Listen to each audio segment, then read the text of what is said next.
চেয়ারটা আপনি দেখছেন, যেই চেয়ারে আমি এখানে বসছি আপনার সামনে মাননীয় স্পিকার, এই চেয়ারটি খুব কঠিন একটি চেয়ার মাননীয় স্পিকার। এই চেয়ারটি দেখলে মনে হয় বসতে খুব আরাম, আসলে মাননীয় স্পিকার মোটেও আরামের না।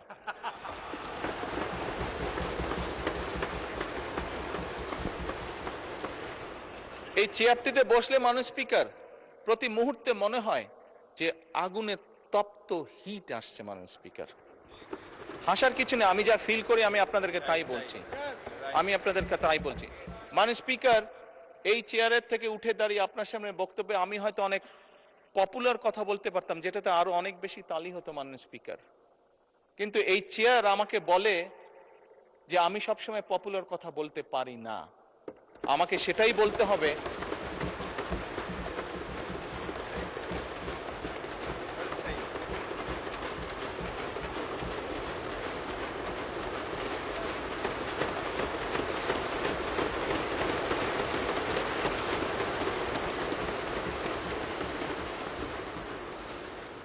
মাননীয় স্পিকার। একজন রাজনীতিবিদ হিসাবে আমারও তো ইচ্ছা করে পপুলার কথা বলতে, যাতে জোরে জোরে তালি পায়, কিন্তু এই চেয়ার প্রতি মুহূর্তে আমাকে স্মরণ করে দেয়, no, you have to take the right decision, not the popular decision.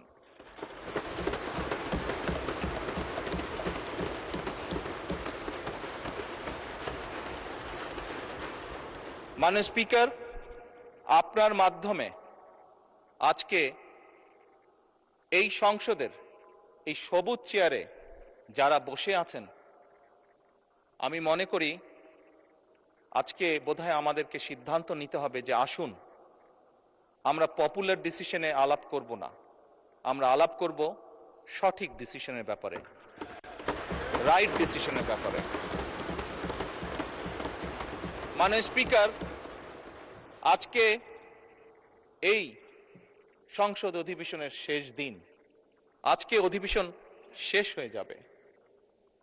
আমার সংসদ নেতা হিসেবে আমার দলের সদস্যদের কাছে, বিরোধী দলীয় বন্ধুদের কাছে, সহকর্মীদের কাছে, সদস্যদের কাছে আমার অনুরোধ থাকবে যে আসুন আগামী অধিবেশন যেটি শুরু হবে সেখানে আমরা আলোচনা করব আমরা কত দ্রুত দেশে বিদ্যুতের সমস্যার সমাধান করতে পারি।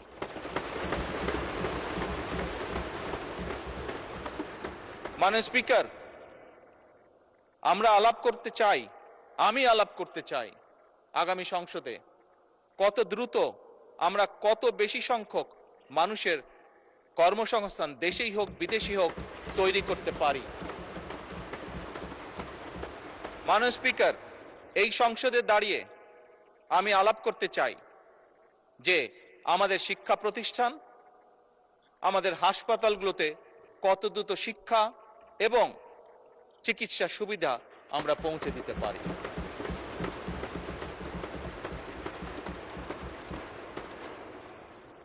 মাননীয় স্পিকার, দিনের কার্যবিধিতে আপনি যখন শুরু করেন, বিভিন্ন সময় বিভিন্ন সংসদ সদস্য বলে ওঠেন তার এলাকায় রাস্তা লাগবে, তার এলাকায় ব্রিজ লাগবে, কারো এলাকায় কালভার্ট লাগবে।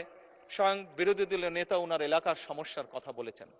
মাননীয় স্পিকার, আমরা যদি দেশের পরিস্থিতি স্থিতিশীল রাখতে না পারি, দেশে আমরা যদি অর্থনৈতিকভাবে শক্তিশালী করতে না পারি, মাননীয় স্পিকার, বর্তমান প্রেক্ষাপটে যেখানে 30 লক্ষ কোটি টাকার ঋণ নিয়ে এই সংসদ দেশ পরিচালনা শুরু করেছে, সেই দেশকে আমরা এগিয়ে নিতে পারবো না। আমরা যদি একটি স্টেবল গভর্নমেন্ট রাখি, আমরা যদি একটি স্টেবল পার্লামেন্ট এনশিওর করতে না পারি, মাননীয় স্পিকার, আমরা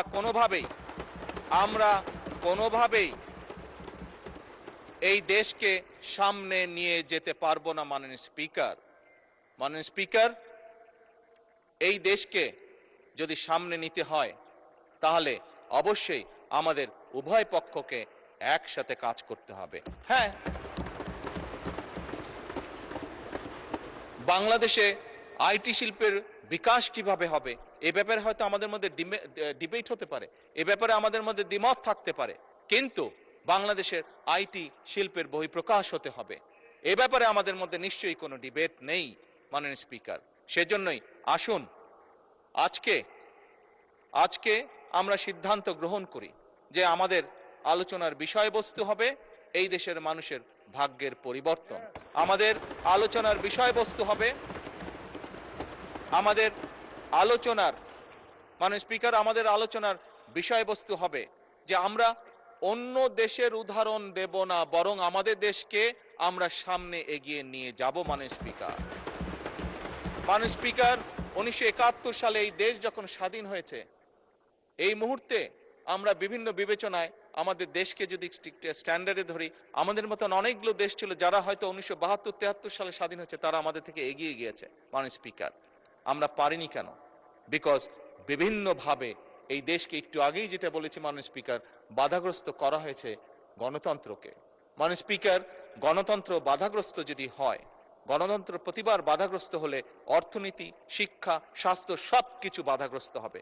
কাজেই মাননীয় স্পিকার, আপনার মাধ্যমে আমি বিরোধী দলীয় সহকর্মীদের কাছে আহ্বান জানাতে চাই, আসুন আমরা ডিবেট করব, আমরা বিতর্ক করব, আমরা আলাপ করব, আমরা আলোচনা করব, আমরা বসবো, কথা বলবো, কিন্তু কোনোভাবেই এই সংসদকে ব্যর্থ হতে দেওয়া যাবে না।